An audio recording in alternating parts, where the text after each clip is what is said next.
Dr. Devon Horton, DeKalb County Schools Superintendent, thank you so much for spending some time with me today. I know it's summer break, but the work really never stops for you guys, does it? Never stops, absolutely. We're in the school year now. Yes. What are y'all working on as we get ready to enter 2025-2026? Yeah, that's a loaded question, but I'll say right now we're working to launch our Science of Reading initiative that's been adopted by the state. We've been doing this work for the last 2 years to really get our teachers ready, adopt a new curriculum and new resources, so that's happening. We have some fun stuff happening around our new facilities. We have 4 new schools that's being built. One is considered a modernization, but it's an expensive one, and it's really dynamic for for our students that have we haven't had a lot done for them in some of the communities. So we have Cross Keys High School that's been modernized. That's exciting. It's been over 10 years in the making. Dresden Elementary is being rebuilt. And then we have the Sequoia Project, which I think that's going to be a great model, not just for DeKalb, but for the state. It's a middle school and a high school that's being built brand new from the ground up. The board approved that, thanking them. And we're doing that. And then also really preparing for the cell phone lockers, right? The cell phone ban. We launched a campaign last year, Disconnect to Reconnect, and this year we're going full throttle with our middle and our high schools. We're trying to get some lockers to secure. And we had success with our pilot schools last year, and we're looking forward to some of those great things. It's a lot that's happening. It is a lot, and you kind of beat me to the punch on something, so we're going to circle back to some of those. Okay. But I do want to backtrack. You are 2 years in now. Yes. About to start year 3. Yes. How is everything feeling for you? You know what? It's feeling amazing. These last 2 years have been great for me, and not only for me, but I think the district as well. We're doing things that we haven't been able to do in quite some time here in DeKalb County Schools with our teaching and learning, changing culture with our students, and getting better. Now, that doesn't mean that we've solved it all, but we'll continue to work. And I think this is a great place. We're onto something here in DeKalb. So year 3, I can't imagine what that's going to be like right now as we're preparing, but I know it's going to be something fun and exciting for our students. We just said that we are ending 2024-2025, but y'all had some good news when it comes to graduation rates. Talk to me a little bit about what y'all saw and what you think that was a result of. Yeah, so I'll say first, nothing's official yet, but we keep tabs on our numbers pretty tightly. We are anticipating seeing over 80% graduation rate. That's the first time in the history of the DeKalb County School District to hit that mark. Last year we hit 79%, which was the highest that we had in our district. And what's contributed to it, we've launched something called the Post-Secondary Push Plan. We're being very intentional about everything we do. And I'll just go with our seniors. We hired positions, what we call senior advisors, that partner with our school counselors at the high school level. And we support every single student that's in the 12th grade, helping them to identify one of the 4 pathways: enrollment, employment, enlistment, or an entrepreneur journey. And we didn't just do it in words. We have a whole full-fledged plan that's been helping our students identify. So students have from a historic side, they've kind of been on their own around SAT. If students decide to take the SAT or the ACT, they could do that. We actually, this past school year, we would average around 2,900 students taking the SAT. This year, we had a little under 10,000 students taking the SAT because of our SAT push. We took year 1 of my time here to build out a plan and a structure around making sure that they can be exposed during the school day, not a Saturday SAT, but during the day. And we had a district-wide day for seniors to take it back in October, and then we had a district-wide for juniors to take it back in March. And it was amazing to see that. And then we are also scholarships. I mean, I can't say this enough. I'm so impressed with the team around our post-secondary push planning. The class of 2024 garnered $42 million in scholarships. This year's class, 2025, over $200 million. But it just speaks to when you plan for success, it happens. And we've set the bar pretty high, and our students have really risen to meet that mark. We hear a lot about student loans. Yes. Who should be responsible, how expensive college is. People saying that students should focus more on a trade or skill, but y'all are really trying to let the students know about all of the options that are available. And sometimes some students may not have a family member or a village that's kind of guiding them in opening all of these options. So is that really the goal here, to kind of get those resources for whatever path students decide they want to take? Yes, absolutely. You know, the structure in society has really changed. 40% of students that go to college don't complete, right? And so we had to really look in the mirror and decide, are we setting our students up for success or are we setting them up to fail? And so we took the approach that not every student has to go to college right away, and college isn't for every student. But if college is for you, we're going to give you the resources and access to getting into these schools with a whole process with our senior advisors. And if you want to go into the employment industry, we want to get workforce development, or we want to make sure that you have that job. We had our first fair, our fair for our graduating seniors to be able to go to this event to get their jobs. And it went well. It was like 1,300 students that attended that. Those were 11th and 12th graders. And then the enlistment, we did our first ceremony for our students who are going into the military.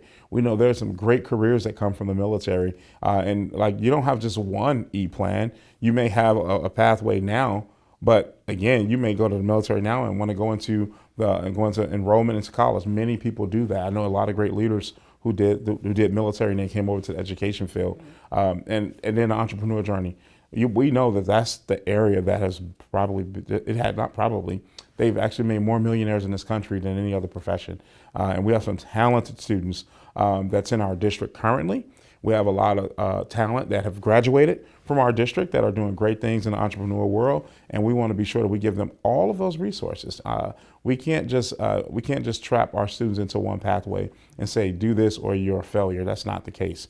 It's let's make sure that when you walk across the stage and we shake your hand, that you're walking off the stage with a plan. Now, I did not plan for that to rhyme, but it rhymed, you know. But our goal is to keep our students engaged and focused and coming back to be, you know, high yielding, high quality citizens for DeKalb County. So you talked about the push plan, and we talked about how that impacts some of the older students. What about the younger students and the ones that are just getting started? We serve the most students in early learning in the state of Georgia, and we expanded that program for our early learning. And it's amazing to see the work that's happening in that space under the leadership of Dr. Phillips and Dr. Sauce. We're adding an additional five classes this year, and we have about 300 some teachers that we're currently serving our early learning program. And we have also, I'm excited to say this, we've trained almost 100% of our early learning, and around 98% of them, in the science of reading as well. So when the students go through our early learning program, those teachers will know what those expectations are when they matriculate into kindergarten. And so that's exciting to see that we are not just getting them on the back end, as you stated, but addressing them early. That's a big goal of ours, to get them from birth through 12th grade. We talked about reading, and we've seen a lot of reports since the COVID-19 pandemic about how different scores with reading and math and science and different things have been impacted. But reading really is a foundation for all students.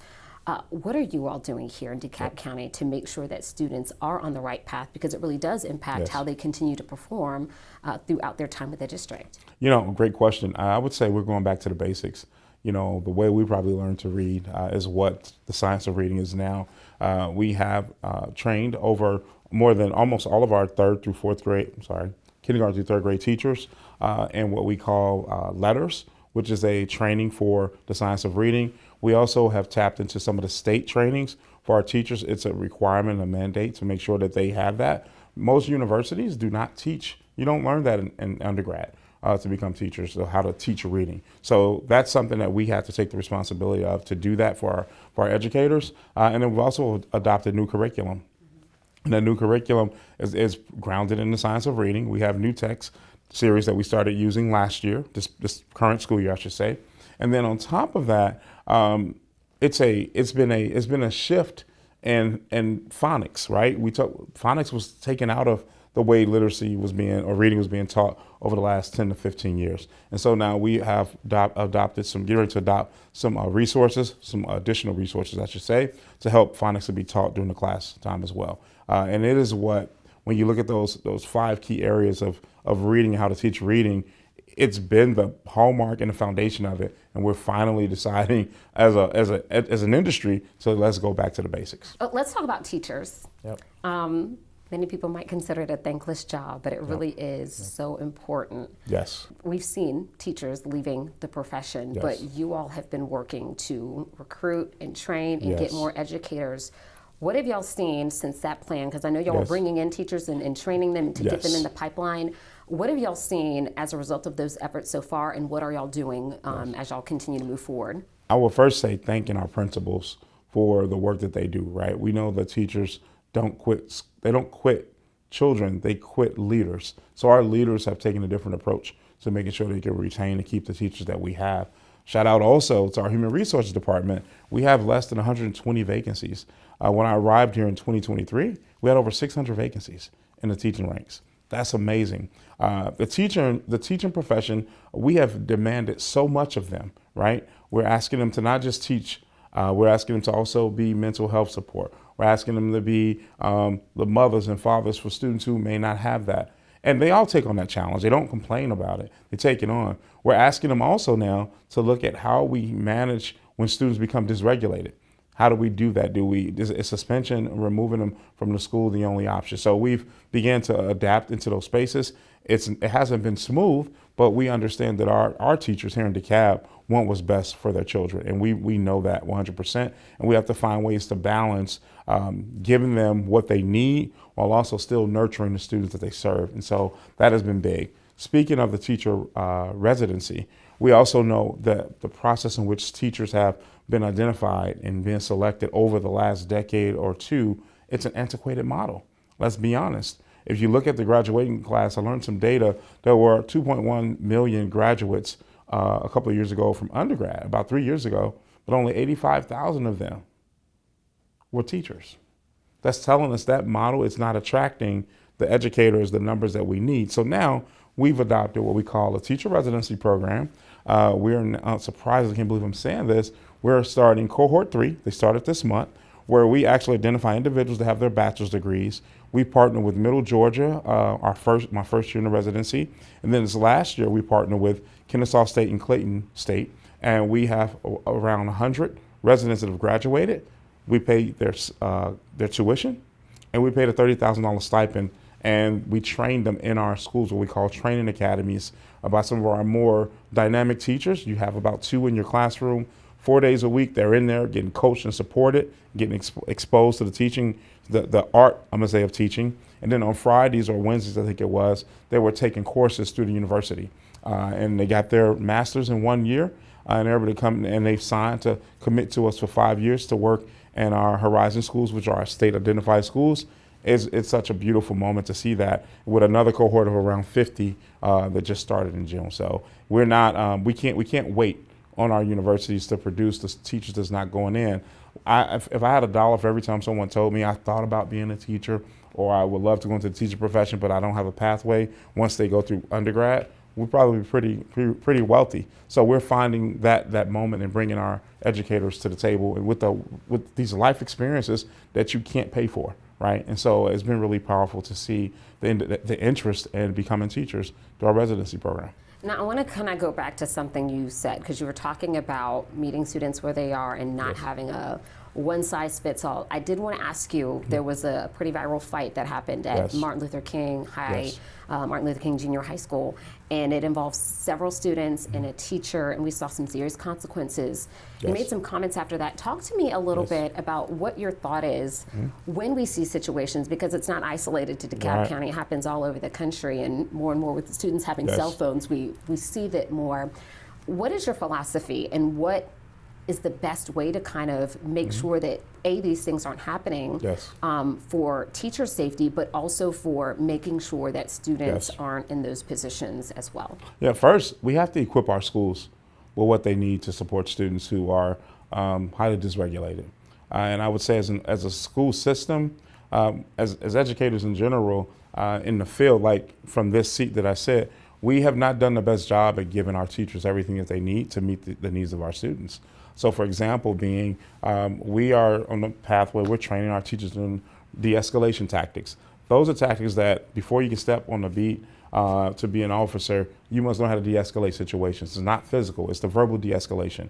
We should be investing in that into all of our teachers. The restorative, right? I know many people think restorative is this pie in the sky idea, but to be honest, restorative is actually a great strategy that we do as adults all the time when we do cross those lines where we're not in agreement. That's one. But even before we get to that, we have to make sure that our teachers are okay, and that they have the right resources, the right access. And when those moments happen, there shouldn't have been a situation where a student was able to run rampant in the hallway and to get around to swing on a teacher, right? We know that. But on the other side of this, every child, every student has a story. And there are some things that have occurred with the students that the main student that we are aware of that we could have done something different about early on in the process, even though the student had just joined our district.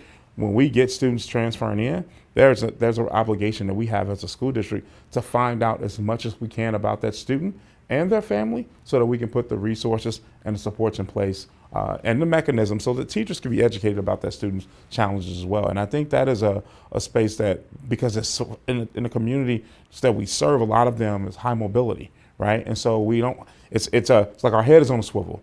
And so we do have some programs, we do have some things in place, and we have seen a significant reduction in our out-of-school suspensions this year, to the tune of almost 3,000 less than the year before.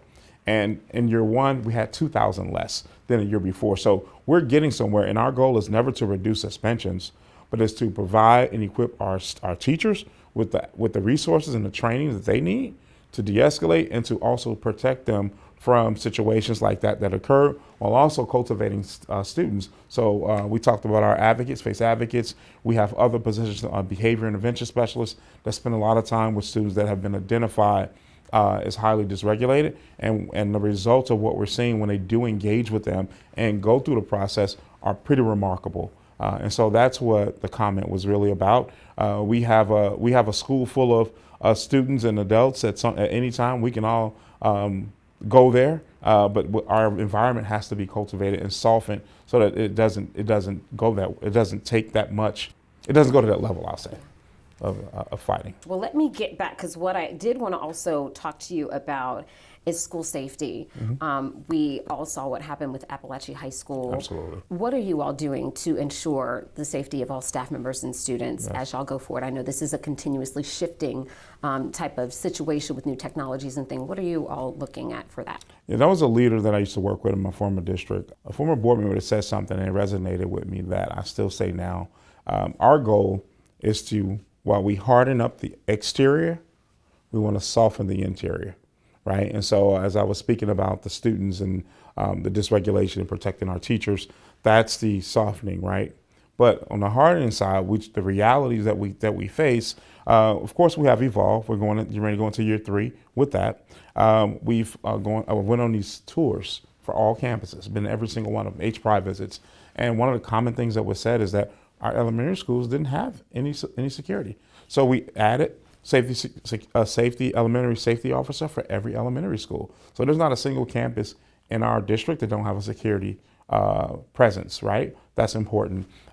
We also have done a really good job with making sure that we have security vestibules in the majority of our schools. We'll continue to address those as we go through our SPLOST funds and things of that nature. And this year, the board just approved last Monday for us to add the conveyor system to go with our Evolve, because sometimes if the level of intensity on the Evolve system is too low, right, someone can walk through that. But now you have to walk through Evolve as your physical body, and all of your belongings go through the conveyor system. And we're able to see if there's some weapons that's being brought in. And then we'll just continue to train our educators and our leaders around. We have our strategics badge. If there's something strange going on, you press that button, we'll be there on the spot. So there's been a lot of efforts that we put in place to make sure that our schools are safe on the exterior, but also soften the interior with those other trainings like the de-escalation. Different layers. Let me just ask you real quick, is there anything else that you want parents and students to know as we prepare for the upcoming school year? We want every student in school. We need them all in school. The first day, August 4th, I believe. And we want everyone there, and we're going to continue to support them and just trust us that we are on the path to doing greatness here in DeKalb County School District. Dr. Horton, thank you so much for your time. We appreciate it. Thank you. Appreciate you.